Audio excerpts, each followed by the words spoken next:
Assalamualaikum warahmatullahi wabarakatuh. Salam sejahtera untuk kita semua. Halo wargi Jabar, perkenalkan nama saya Santa Bella Foka Pardede. Saya duduk di bangku kelas 10 SMA Negeri 2 Cikarang Pusat, Kabupaten Bekasi.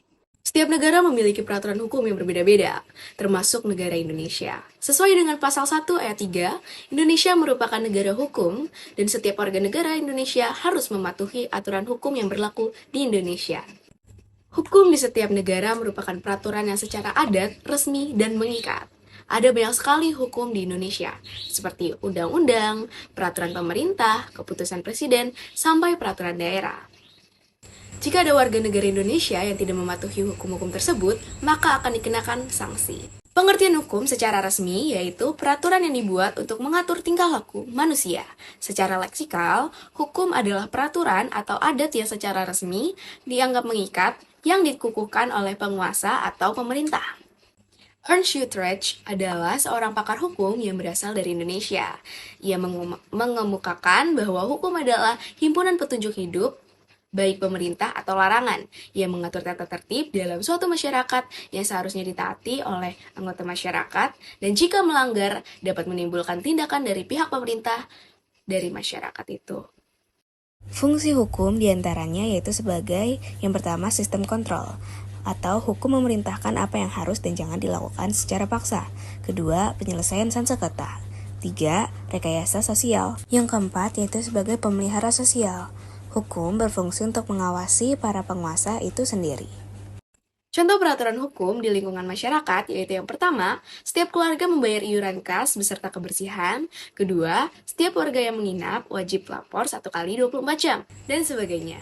Lalu, contoh peraturan hukum di lingkungan sekolah yaitu yang pertama, setiap siswa wajib menggunakan seragam sesuai jadwal. Kedua, setiap siswa wajib ikut upacara pada hari Senin. Ketiga, jika ada yang terlambat masuk sekolah, akan diberi sanksi. Dan yang keempat, dilarang membawa riasan wajah, dan lain sebagainya. Berikut adalah ilustrasi pelanggaran hukum di sekolah.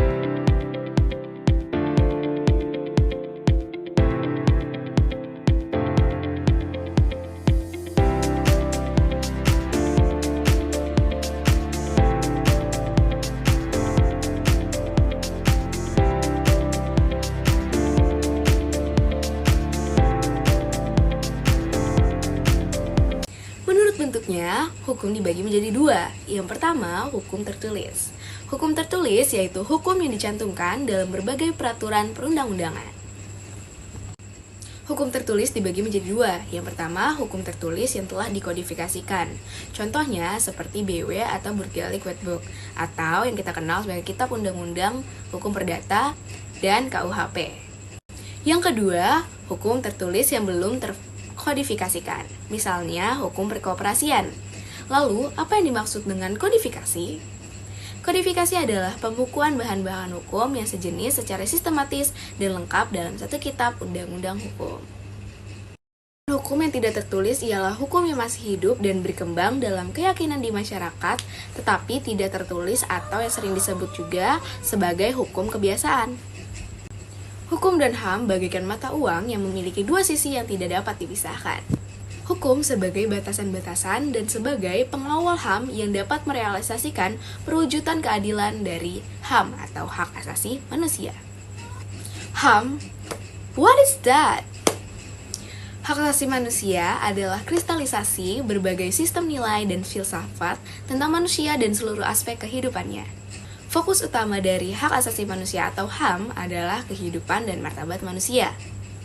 Menurut Sutandio Wijosobroto, pengertian hak asasi manusia adalah hak mendasar atau fundamental yang diakui secara universal sebagai hak yang melekat pada manusia karena hakikat dan kodratnya sebagai manusia.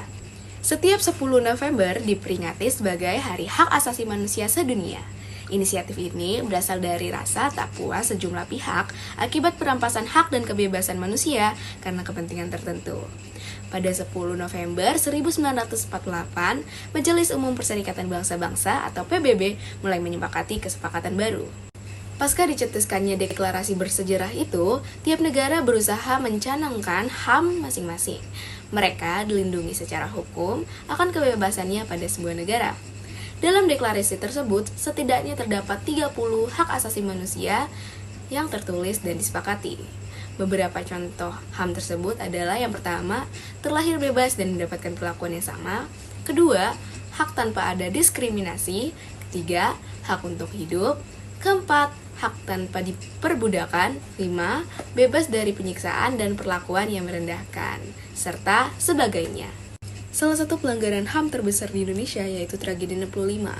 Tepat pada tanggal 30 September 1965, peristiwa yang akan mengubah arah sejarah Indonesia pun dimulai.